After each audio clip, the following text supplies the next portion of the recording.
Birthday, Mami! Hi, girl. Ano yung yan? Huwag ka sa tayo.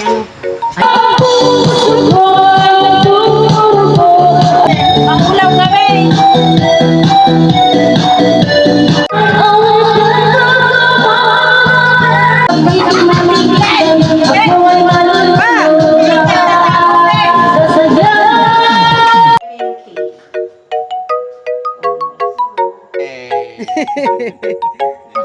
Hi, mga Mima! Another day, another mini vlog! So this is it, pansit mga Mima Bells ko, my simple birthday celebration. Yes, mga Mima, simpleng celebration lamang po ang aking ginawa. Cause first of all, wala naman tayong maraming pera, charis!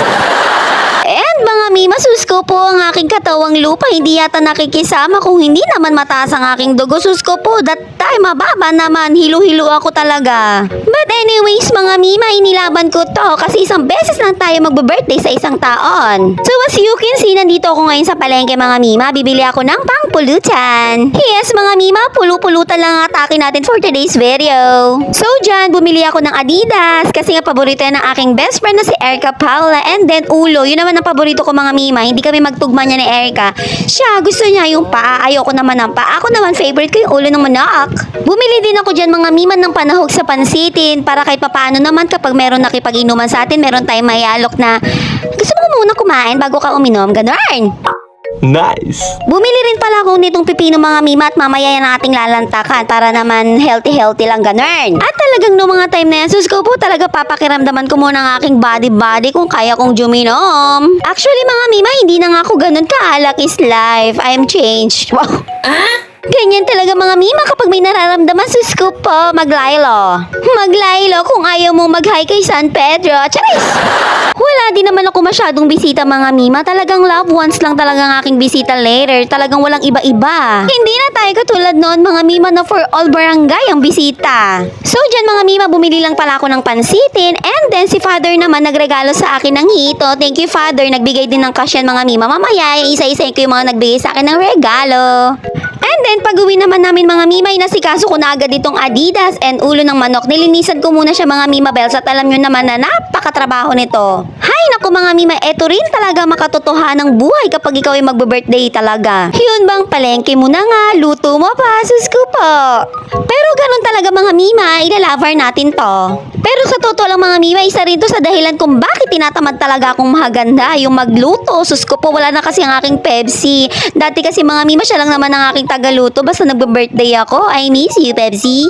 Wow! Mabuti na lang din talaga mga Mima, nandyan ang aking biyanan na babae. Sus ko po, tinulungan niya talaga ako dyan na magluto. Kasi nga mga Mima, di ba nga nahihilo-hilo ako. So ayun, tinanong ko si Mama Naning. Sabi ko, Ma, gusto niyo po bang magluto ng ganito, ganyan? And then ayun, buti na lang talaga at go na go din ng aking biyanan. Thank you Mama Naning. Same din naman mga Mima sa aking biyanan na lalaki kasi siya naman ang nagluto ng aming inihaw na isda. O, Jiva mga Mima, as you can see, dalawa lang talaga kami dito ng aking biyanang babae. So dyan mga Mima, piniprepare na ng aking biyanan ang mga sahog para sa pansit. At syempre, habang kami naman ang nagpiprepare, ayan si Bebo naglalaro dyan. After ko makipag-meter doon sa ginagawa ng aking biyanan, ayan, nilinisan ko namang mabuti itong ulo at paa. Ayan nga, at nakikisali pa si Bebo. Tinatakot ko nga siya dyan mga Mima doon sa may paa. Ayan, takot na takot naman siya.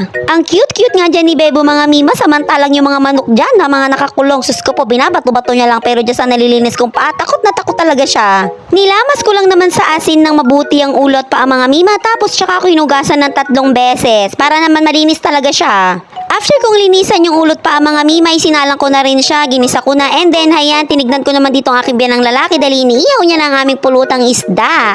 Hito pala to mga Mima, my favorite. At syempre ang aking Bebo Love na laging busy sa buhay, sus ko po. Palitan nga kaming 3 niyan mga Mima sa pag-aalaga kay Bebo, sus ko po, napakaaligaga. Nakadepende na lang talaga kay Bebo mga Mima kung sinong hihilain niya sa pangangailangan niya sa buhay. After ko namang magpunta doon sa iniihaw ng aking biyanang lalaki, inasikaso ko naman tong aming sisisigin mga Mima. Chicken sisig pala ito mga Mima. Bali ayan, prinito lang ng biyanan ko yung tokwa tsaka manok, and then ako naman ang maghihiwa-hiwa. Mas bet ko naman ng isisig to mga Mima yung chicken kaysa sa pork, pero try nyo rin mga Mima, masarap din naman siya. Habang ako nga ay naghihiwa-hiwa dyan mga Mima, si Bebo, sinusubo-subuan ko siya ng maliliit na chicken. Tignan nyo naman mga Mima ang itsura ng Mima Bells nyo. Sus ko po, Gardo Versosa na naman. yan ang naging itsura namin bago nyo natikman ang mga masasarap kong handa. Charis! Reality lang ng buhay yan mga mima. Once na may handaan, aminin nyo, ganyan talaga tayong lahat. Kahit nga sobrang init talaga niyan mga mima, nilaban talaga namin. Halos nagmamadali na nga rin ako niyan mga mima kasi mag-aalas 5 na niya si Erica Paula parating na. Hindi pa ako nakagayak. Sus ko po, maiinis na naman yan. Charis! Oh no! Charis lang yan mga mima, kahit nga makipag-inuman ako na ganyan ang itsura ko, walang problema doon sa babaitan na yorn. And real quick na tayo mga mima for mabantot. Mukhang mabango lang mga mima. Charis! Sus ko po, kakaligo lang ng first one. Tignan nyo naman makapunas. Napakainit naman kasi. Nung time na yan mga mima, dumating ng aking best friend na si Erica Paula. Ayan nga, si Miss Goldilocks. Naging Miss Goldilocks na nga ang bansag ko dyan kay Erica Paula mga mima. Paano ba naman basta may magbe-birthday dito, siya talaga ang tagapagregalo ng cake. Thank you Erica Paula, my girl, for my cake. So fast forward na tayo mga Mima Bells. Katatapos ng kumain dyan ni Erica, yung kasama niya pala mga Mima, pinsan niya yon. At hayan nga siya, thank you sa pagsama mo sa aking best friend. Meron siyang nasakyan. Charis! Yes! Diyan nga mga mima, pinakikiramdaman ko ang aking sarili kung kaya ko bang syumat. And then ayun, mukhang okay naman, nakisama naman ang aking bagbage. Tatatlong piraso pa nga lang kami dyan mga mima. Waiting pa rin ako sa iba ko pang inaya para naman marami kaming kaharap at medyo marami rin talaga nagregalo sa akin ng jalak. Oh Jiva, yung mga friendship ko at saka yung mga nakakakilala sa akin, talagang alak ang iniregalo, sus ko po. Amudan sa nga marmartukak. Charis! So ayun na nga mga mima, hindi rin naman nagtagal at dumating na rin ang aking mga bisita. Ayan ang aking kumaring si ate. Thank you Mare sa regalo mong alak. And then syempre ang hindi mawawala si mother. Thank you mother sa iyong pa-cash assistant. Charis! Wow. Binagyo lang mima. And then, may Auntie Marisa, mama ni Cranksky. And then, ayan nga, yung pinsan ni Erica, nakasama niya nagpunta dito. At syempre, aking BFF, thank you sa cake, girl. At syempre, thank you rin dito sa aking sweet na karuba. Binigyan niya rin ako ng alak. O, Jiva. Syempre, mga mima, pinuntahan ko rin itong mga father dear dito sa Kubo. Dito naman sila nakapwesto. Actually, kaya doon kami nakapwesto mga mima para naman makapagtinda rin ako sa aking mini store. But, sinara ko din pala siya. At syempre, ang aming karuba. And then, ang best friend ni Papa Banong. O, Jiva, mga mima, wala talagang iba-iba dyan. Kami-kami lang talaga. Noong mga time na ngayon mga mima, sus ko po, wala pang nalalasing. Kaihina naman tumagay ng mga bisita o kaloka. Kung kaya naman kung makikita ninyo mga mima, medyo behave pa kami dyan. Charis! Pinasabihan ko nga sila dyan na sige na bilisan nyo ng uminom para naman malasing na kayo at marami pa kayong itutumbang alak. Ako kasi dyan mga mima, pa sip-sip lang ako ng alak. Medyo talaga nag-control din talaga ako at mahirap na, sus ko po. But isipin nyo naman, sige ang iwas ko sa mga pagkaing nakaka-high blood. Sus ko po, di ko alam pala, low blood na ako, kaloka. Nice! At habang kami nga'y nagiinuman dyan mga mima, syempre hindi mawawala ang maritesan. So kapag alam mong wala ka dyan, surely ikaw pinag-uusapan namin. Charay!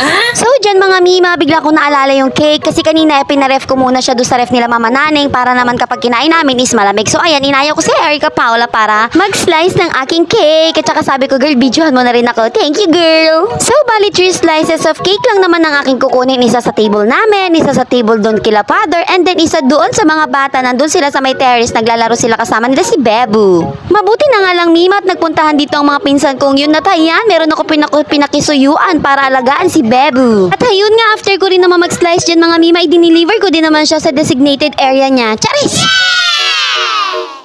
Gusto ko rin palang mag-thank you mga mima doon sa kapatid ng aking asawa na si JB mapagmahal. Niregaluhan niya rin kasi ako ng alak. O Jiva, ading na ang nagre-regalo ngayon. But don't worry JB mapagmahal, babawi ako sa kasal mo. Charis!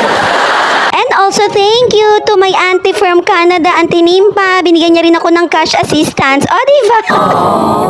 O Jiva mga mima, nakakaipon na tayo. Sa po, ang sarap mag-birthday kapag ganito. And syempre, hindi naman nagpakabog ang aking brother na si Richard. Nagregalo din kasi siya sa akin mga mima ng alak. Sa po, talagang tinambakan ako nito ng alak. Thank you brother. Sana huwag kang magsawang mag-sponsor tuwing birthday ko.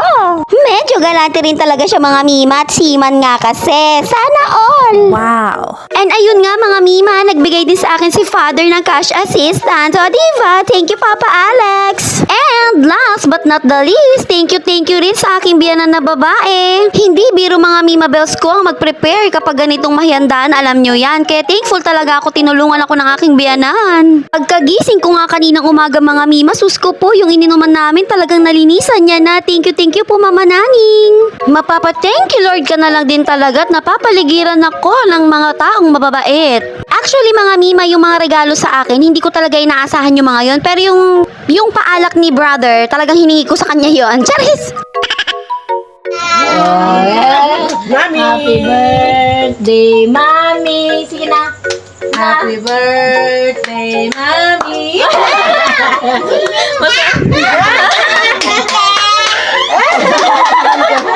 Happy birthday, Mami! Napaka-sweet talaga ni Bebo mga Mima. Talagang kinakantahan niya pa ako ng happy birthday. Tuwang-tuwa nga sa kanyang mga lola niya. Sus ko po, napaka-bibo talaga nitong anak ko na to. At haya na nga mga Mima, tuloy ang inuman at medyo may tama ng mga person dyan. Pero yun nga ang masaya mga Mima, di ba? Yung may tama na para magsisayawan na. Actually mga Mima, nagsisayawan talaga kami niyan. Kaya kung gusto nyo manood, tapusin nyo hanggang dulo, sumayaw ang Mima Bells nyo. Masasayang tao din kasi itong mga bisita ko mga Mima, kaya talagang napasayaw din ako, sus ko po. Makikita nila. Mauwi na daw si Erica. Ano kayo? Umaga pa? Susunod pa po niya yung mother niya Ayan nga mga Mima, hindi rin nagtagal, siguro mga magte-10 na niya. Nagpaalam na rin ang aking BFF na uuwi na daw sila ng kanyang pinsan. Ayaw nga siyang payagan dyan ni mother mga Mima, maaga pa daw, wag daw muna siyang umuwi. Kaso hayun nga, kailangan na talaga nilang umuwi mga Mima dahil yung pinsan niya meron pang lalakarin. Thank you sa pagpunta ninyong dalawa, lalo na sa you girl. Thank you sa laging pagpunta sa aking birthday. Thank you sa effort mo lagi. Sa totoo lang mga Mima, si Erica lang talagang aking pinakang bisita. Kaya thank you girl sa pagpunta. Ingat sa pag-uwi. I love you!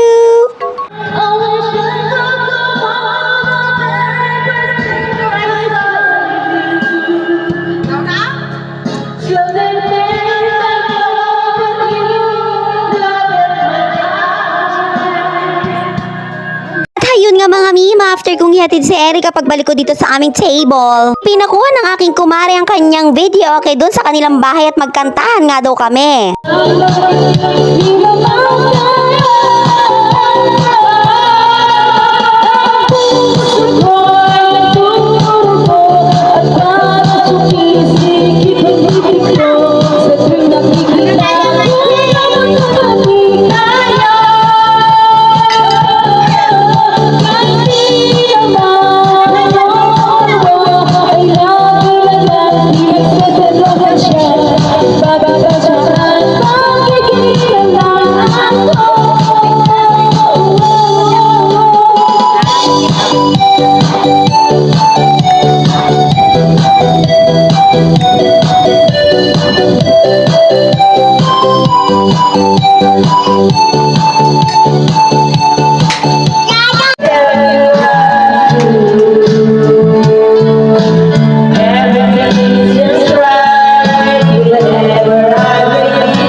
Mima, nag-feeling dancer / singer pa nga ang Mima Bells nyo.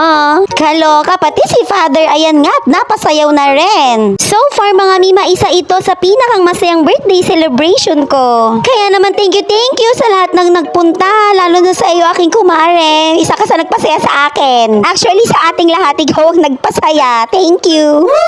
Thank you rin kay Mother Susan. In fairness sa'yo, Mother, ha, inabot ka ng anong oras dyan. First time yan na magdamagan ka sa amin. Uulitin ko po mga Mima, maraming salamat sa lahat ng nagregalo sa akin, sa lahat ng nagpunta. God bless us. So that's it for today's mini vlog. Thank you for watching. Bye-bye!